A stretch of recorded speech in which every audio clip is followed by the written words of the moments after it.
경제 뉴스가 연예 뉴스처럼 들리는 그날까지 경제 브리핑 불편한 진실.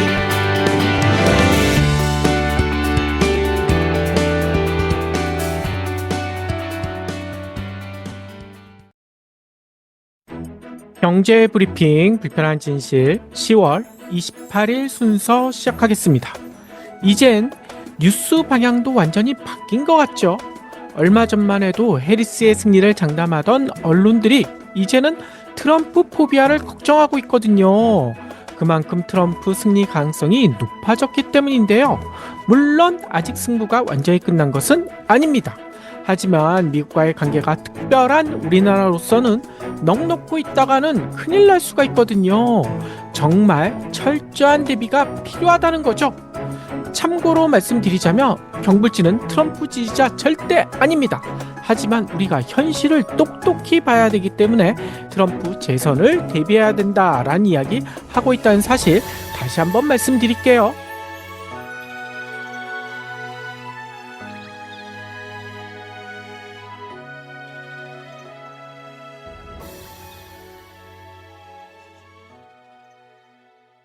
아무튼 오늘은 트럼프가 재선에 성공할 경우 우리 경제에 어떤 영향을 미치는지를 알아보도록 하겠습니다.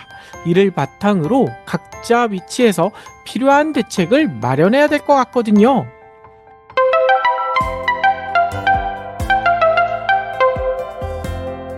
첫 번째, 강달러의 복귀.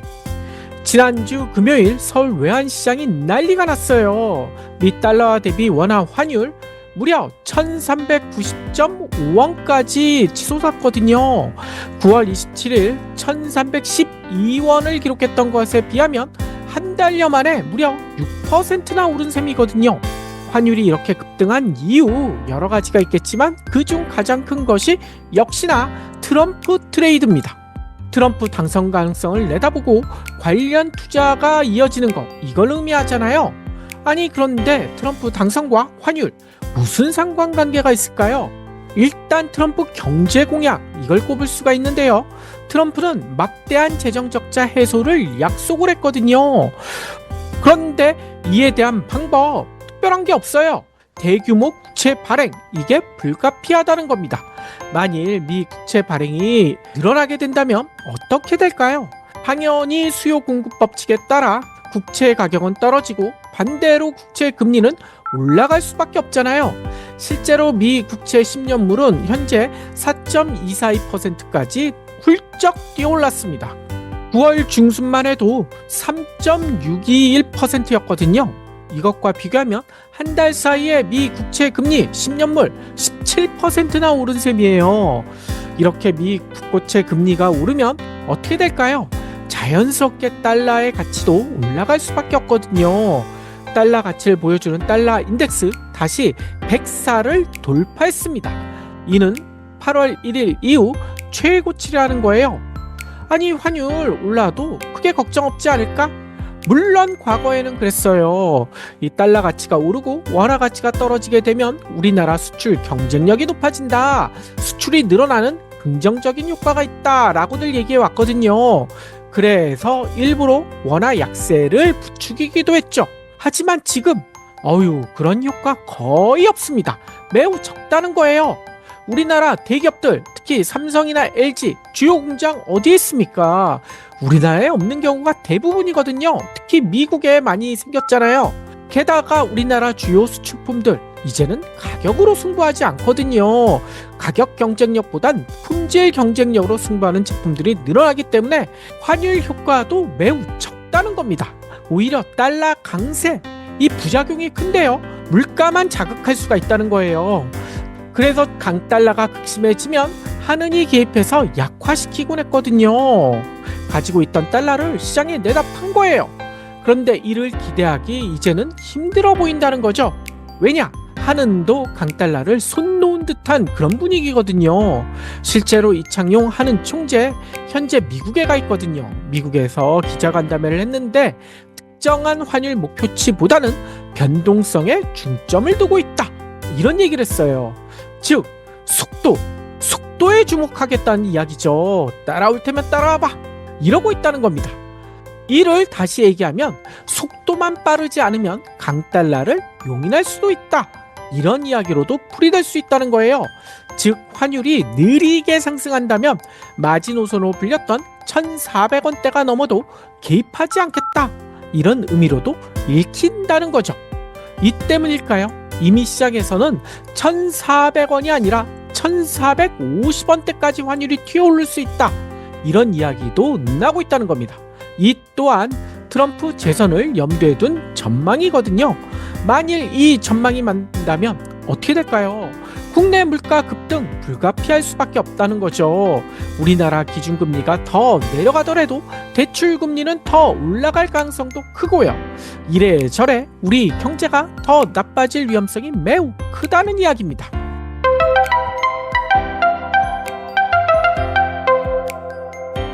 트럼프 재선을 대비해야 되는 두 번째 이유. 어이구, 우리를 먹여 살렸던 수출이 악화될 수가 있다는 겁니다. 국내 내수 경기가 좋지 않다는 것은 다들 몸소 체험하고 계실 거예요. 그런데도 정부와 언론은 우리 경제가 살아나고 있다라고 떠벌려왔죠. 지난 1분기에 1.3% 깜짝 성장을 했거든요. 그래서 주요 선진국들 중에 유독 이렇게 크게 성장했으니 우리나라 올해 연간 2.6%나 성장할 수 있다라고 장담을 해왔거든요. 그런데 어이고 지난 2분기에는 0.2% 마이너스예요. 마이너스. 이때는 기저효과 때문에 잠깐 하락한 게 아닐까라는 이야기까지 나왔었거든요.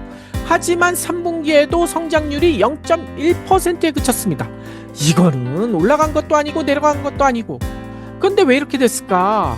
예전 방송에서 여러 차례 얘기 드렸을 거예요. 이 총선을 앞두고 현 정부가 돈을 들이부었잖아요. 그래서 경제 성장률을 크게 끌어올려가지고 1.3%까지 깜짝 성장했는데 이 총선 때 들이부었던 그 돈줄이 끊길 수밖에 없잖아요. 계속 들이부을 순 없겠죠. 그래서 그 이후로는 경제 성장률이 곤두박질 치고 있다는 겁니다. 그런데 특히나 더 걱정스러운 점이 있어요. 우리 경제의 버팀목이었던 수출. 왜냐면요 1분기에 1.8%, 2분기에 1.2% 성장하면서 나름 상승세를 유지했거든요. 내수가 침체돼도 그나마 수출 덕분에 경제 성장률이 유지되고 있다. 이런 얘기가 나왔는데요.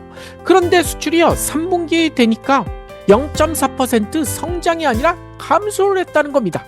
이는 2022년 4분기 마이너스 3.7% 감소 이후 첫 번째 마이너스였다는 거예요. 문제는요 앞으로 이런 수출 감소세가 더 가팔라질 수도 있다는 점이죠. 트럼프가 재선에 성공한다면 미국 우선주의 심화는 이미 예고되고 있잖아요. 트럼프는 현재 3%인 관세율을 10에서 20%로 올려 모든 수입 물품에 물리겠다. 이게 중국만 겨냥한 게 아니거든요. 우리나라도 겨냥한 겁니다. 이런 공약을 내놨잖아요. 관세 폭탄으로 미국의 만성 무역 적자 구조를 뜯어고치겠다. 이런 구상이죠. 그런데 실제로 이렇게 된다면 대미 무역자에 의존하고 있는 우리에게는 심각한 타격이 될 수밖에 없다는 겁니다. 현재 우리나라 최대 무역자를 올리는 국가가 우리나라에게 돈을 퍼주고 있는 국가가 어디일까요? 바로 미국이에요. 미국은요 수출 금액도 중국에 이어 2위, 무역 흑자로는 우리나라에게 1위 국가입니다. 게다가 미국에서 바라봐도 미국의 8대 무역 적자국 중에 우리나라가 포함되어 있다는 거예요. 미국은 지난해 중국, 멕시코, 베트남, 독일, 일본, 캐나다, 아일랜드 다음으로 우리나라에게 많이 무역에서 뜯겼다는 거죠. 우리나라가 미국에서 돈을 많이 벌어왔다는 거예요. 물론 이는 축하할 만한 일이기도 하죠. 하지만 트럼프 입장에서는 눈에 가시처럼 보일 수 있다는 거예요. 한국이 미국에서 그렇게 많은 돈을 뜯어가? 그렇게 돈을 많이 벌어? 그럼 가만히 놔두면 안 되지. 이렇게 생각하고 있다는 겁니다. 실제로 트럼프는 지난달 24일 조지아주 유세에서 중국, 독일과 함께 우리나라를 꼭 집어 거론하면서 다른 나라의 일자리와 공장을 빼앗고 있다. 이렇게 목소리를 높이기도 했거든요. 뿐만 아니라 지난 26일에도 우리는 일본과도 중국과도 그 다음에 한국과도 경쟁해야 한다. 기업 친화적 환경을 만들기 위해 내가 집권할 때는 국내 생산 요건을 충족한 기업의 법인세를 6%포인트 인하한다. 이런 공약을 재확인하기도 했다는 겁니다. 즉 미국 기업 아니면 미국에 와서 공장 짓고 일을 해라, 이런 얘기 아니에요. 한마디로 우리나라를 탈탈 벗겨먹겠다, 이런 심산인 거죠. 이 때문에 더 심할 경우 이런 우려도 나고 있다는 겁니다. 우리나라와의 FTA를 중단할 수도 있다. 너네 까불면 FTA 중단할 거야, 이를 무기로 우리나라에 대한 무리한 요구를 할 가능성이 크다는 거예요. 특히 이 과정에서 미국에 대한 수출뿐만 아니라 우리나라의 대중 수출도 그만해, 너네 너무 중국에 수출 많이 해, 통제할 수도 있다는 겁니다. 그렇게 되면 우리나라의 핵심 중의 핵심인 반도체 산업 치명타가 될 수밖에 없다는 거죠. 뿐만 아니라 인플레이션 감축법, 바이든 정부 시절 이 인플레이션 감축법 때문에 우리나라 기업들이 미국에 공장 많이 지었잖아요. 이렇게 많이 지은 이유 중에 하나는 미국의 압박도 있었지만 보조금을 받기 위해서, 이런 이야기도 있었죠. 하지만 트럼프가 당선되면 이 IRA 어떻게 될까요? 이게 폐기될 수도 있다는 겁니다. 그러면 보조금 약속한 거 안 줄 수도 있다는 거예요. 우리나라는 이미 첫 삽을 뜨고 공장 짓기 시작했는데 중간에 오도 가도 못하는 신세가 될 수도 있다는 거예요. 이런 위험을 조금이라도 줄이기 위해서 우리 정부, 우리 기업들이 트럼프 측 인사도 만나고 협상도 해야 하는데 현재 우리 정부 용산에서는 이런 움직임이 보이질 않고 있죠. 뭐 요즘 나오는 정치 뉴스 보면 그럴 만도 할 것 같고요.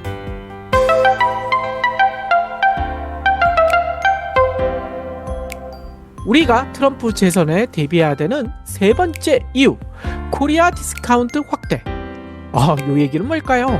트럼프는 지난 15일 시카고 경제클럽 대담에서 한국은 머니머신, 이런 끔찍한 이야기를 했습니다.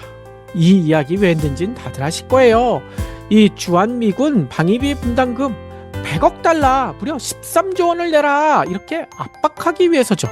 이는 한미가 협상한 제12차 방위비 분담금 협정 금액 1조 5,192억 원에 그 9배에 달하는 엄청난 수준이거든요.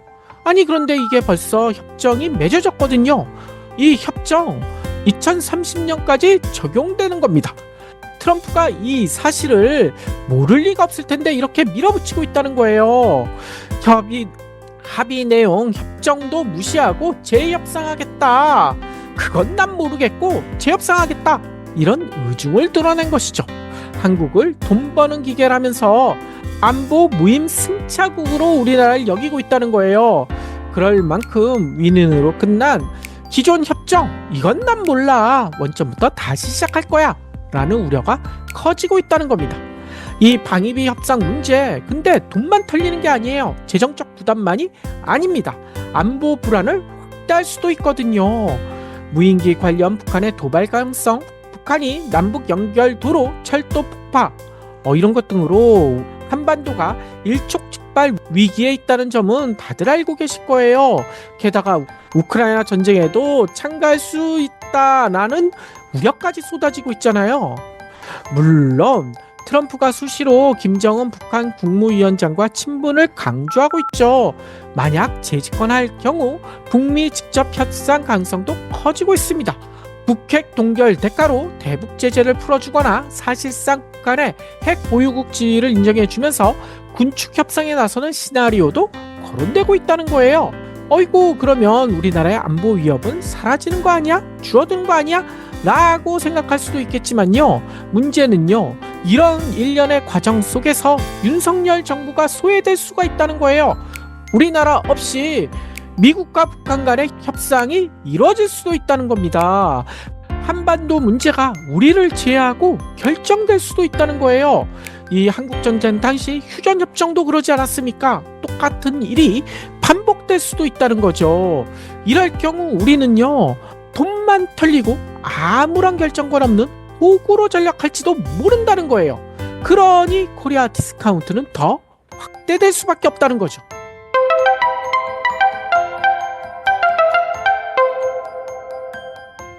지금까지 트럼프가 만일 당선된다면 걱정스러운 세 가지 경제 이슈에 대해 알아봤거든요. 물론 아직 대선 결과를 모르니 트럼프 당선 이야기가 너무 성급하다라고 지적할 수도 있어요. 하지만 지금까지 살펴본 세 가지는 해리스가 당선되더라도 크게 달라지지 않을 수도 있습니다. 그나마 신사 같았던 바이든이 당선된 후 우리나라에 가했던 아빠, 미국에 공장 지어라, 이런 압박을 보면 알 수 있지 않나요? 따라서 미리 준비해 두는 것이 좋을 듯합니다. 그나저나 애청자 여러분들은 이번 미 대선 누가 이길 것 같으신가요?